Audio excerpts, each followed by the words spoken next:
What if Japan beat the US during World War II?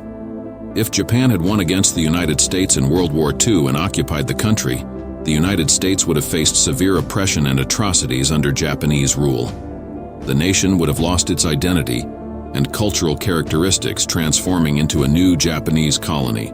Number 1. Violation of human rights. Americans would have been deprived of their human rights, becoming victims of forced labor, massacres, rape, sexual slavery, and various other forms of human rights abuses. Number 2. Language and cultural suppression. English might have been prohibited, and Americans would have been forced to adopt the Japanese language and culture. The history, literature, arts, and other cultural aspects of the United States would have been either prohibited or distorted. Number 3. Massacres and forced relocation. Resistance movements within the United States would have faced large-scale massacres.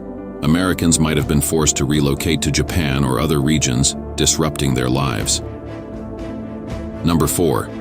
Infrastructure destruction and economic exploitation. The infrastructure of the United States would have been destroyed, and its resources pillaged, leading to complete economic subjugation. The U.S. would have found itself in a state of economic dependency on Japan. Number 5. Cultural erasure and national indoctrination. The culture and history of the United States would have been erased or distorted, replaced by a new Japanese-centric version of history. Americans would have lost their national identity and been compelled to accept Japanese rule.